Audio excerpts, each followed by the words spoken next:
afraid of. And that's a kind of a simplistic way of looking at the world, but I think that's really instructive in terms of what the policy should be and what the price should be. But ultimately, how do we get people so that they're back and productive members of society?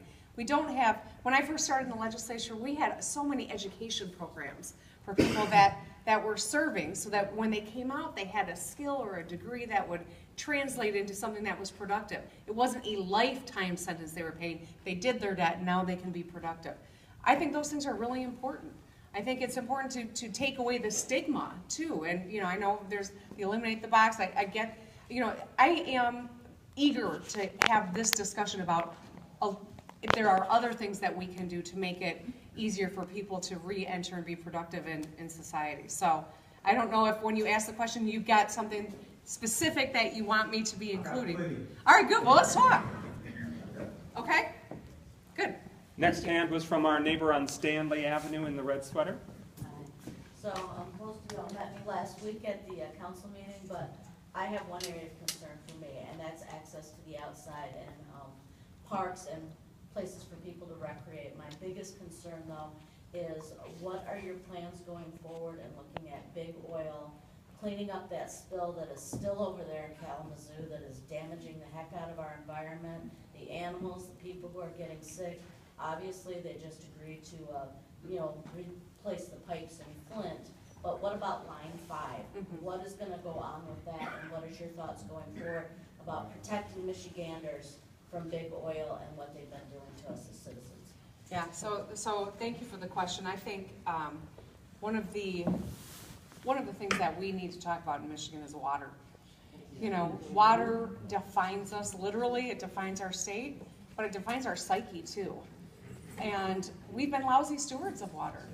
I mean, whether it's Nestle or oil going underneath our water, or a city that still can't drink, or algae blooms that are cropping up all over, it's because, I think, in part because we have had such abundance. We haven't had to figure out how to be better stewards. In a state that boasts these amazing universities of higher education and people in the sciences, for us to be such an outlier in a bad way on the most precious resource that we are home to, it's a travesty. You know, I'm reading a book about water management in the state of Israel. And, you know, because they were in the desert, they were forced to become excellent stewards of water. They set all the policies, whether it's from drip irrigation to how they manage fertilizing plants so that they don't get the algae blooms that we have. We don't do any of that.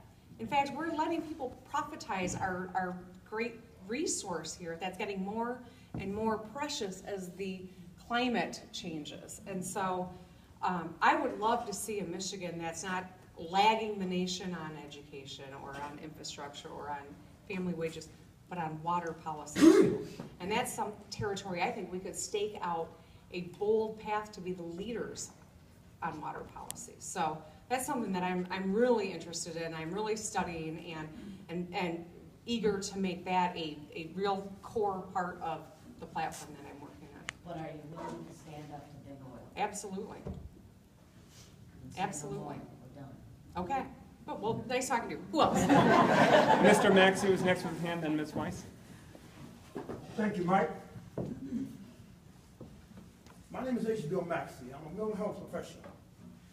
Governor Snyder have not addressed the long-standing disparities in public and health care according to ethnic groups, culturally diverse. Did not address it. Nothing in the budget.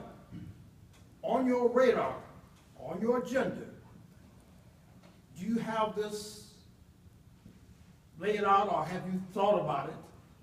One reason why I'm disturbed a lot is that African Americans die 3 to 4 times of critical illnesses and diseases. High blood pressure, strokes, diabetes, lung cancer. As a governor,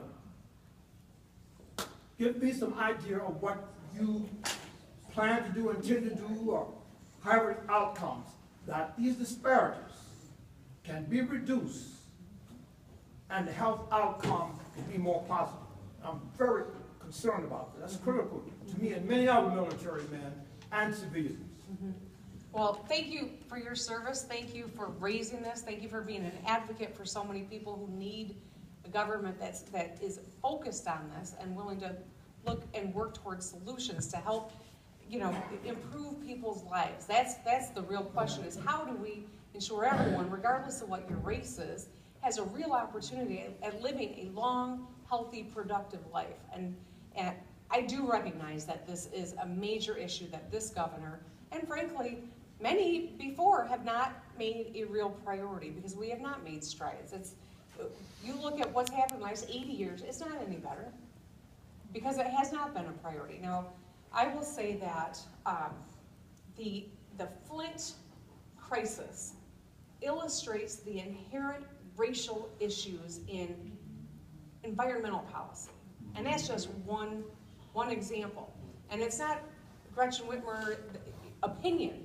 This is fact from the governor's own appointed commission that said that there is environmental racial injustice that's happening here, that's driven the decisions, that's treated a community, taken away their elected leadership, replaced it with emergency management, and we know what that's meant for communities of color across the state.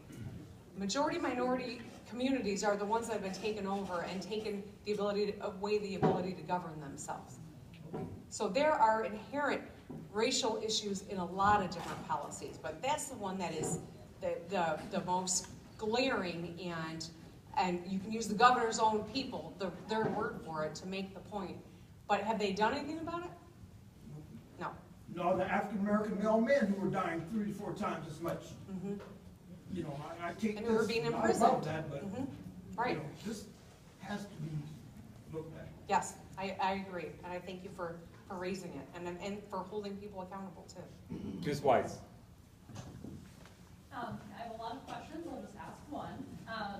Do you support, as part of your platform, raising the minimum wage, and if so, what would you like to see it set at? Yes, I do support raising the minimum wage, and I'll tell you that growth in our economy is going to come from the middle class. It doesn't come from throwing more tax cuts to people who don't need them.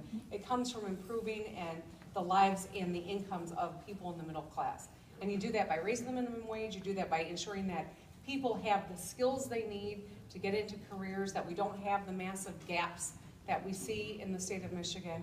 And in fact, I'll say that one of the things that I'm proud that I was a part of accomplishing was when I was very angry that the Republicans wanted to undercut the effort to go to the ballot on minimum wage.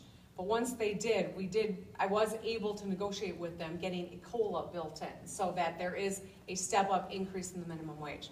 That, I think, was something that no one thought I was going to be able to do, and I'm pleased to say that is in the law, and that's why we are seeing the increases. But it's not enough.